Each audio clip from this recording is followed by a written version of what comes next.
What's going on, guys? It is your boy, Mr. Noland here. All right, guys, there's no joke on this video because it's going to take a little bit longer than usual. So let me go ahead and get started. I'm going to share my screen.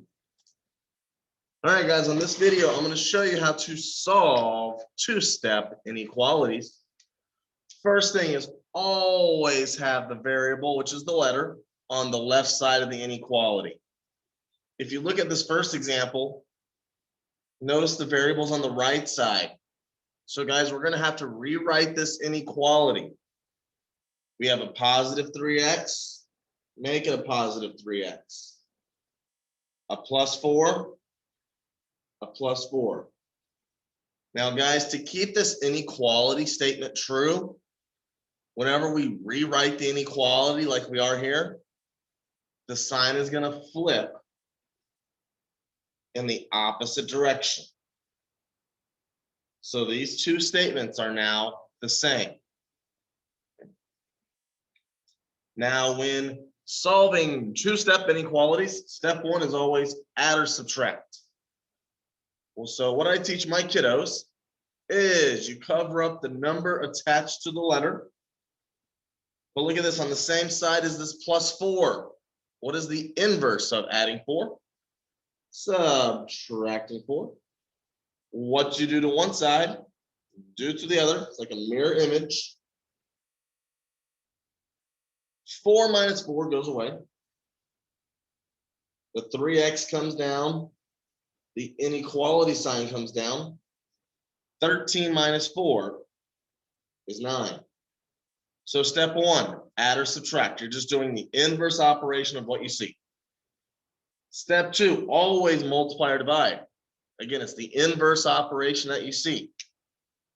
If you notice the 3 and the x, they are attached, which means they are multiplying.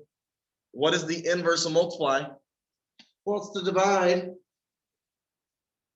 Divide both sides by the number attached to the letter. In this case, it's the 3.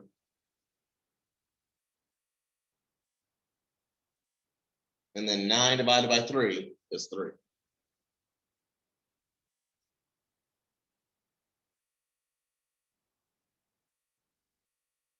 All right, not too bad. Now I'm going to give you an example of when not to flip the inequality sign and when to flip the inequality sign. All right, so this one's going to be my no flip. Okay, so again, we're going to cover up the number attached to the letter. Ooh, we have to get rid of this minus 8. What is the inverse of subtracting 8? Well, adding 8. 8 minus 8 is a 0 pair, it goes away. Now look at here, signs are different, so cover up the signs. Which number is larger, the 16 or the 8? Well, the 16 is, so we're going to keep the sign that's in front of it. And then since the signs are different, subtract the numbers. 16 minus 8 is 8. All right, so now we have the 4 and the x, they are attached, which means they are multiplying. The inverse of multiply is to divide. Excuse me, divide both sides by the number attached to the letter. In this case, it's the 4. Now, guys, do I care that this top number up here is negative? No. Look at this. I'm dividing both sides by a positive number. I'm dividing both sides by a positive, which means this inequality sign comes straight down. I do not touch it. Negative divided by a positive is a negative. 8 divided by 4 is 2.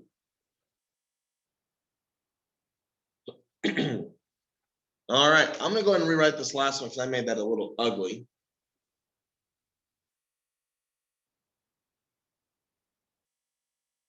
All right, first step, I have to get rid of this minus 5. What is the inverse of subtracting 5? I'm sorry. Let's try it again. What is the inverse of adding 5? Subtracting 5. 5 minus 5 zeros out. 0 pair.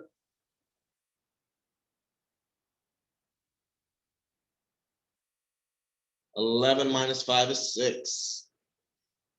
All right, now guys, if you notice, this is in fraction form, which means division. What is the inverse of division? Well, multiplication. You're going to multiply both sides by the number that's on the same side as the letter. In this case, it is the -2. Now, guys, do y'all notice how I'm multiplying both sides by a negative? When you multiply or divide both sides by a negative, that is when you flip the inequality sign in the opposite direction. So, since I'm multiplying both sides by a negative, this inequality sign is going to flip in the opposite direction. A positive times a negative is a negative. 6 times 2 is 12. Bada bing, bada boom. All right, guys, please pause and take notes. This is here to help you.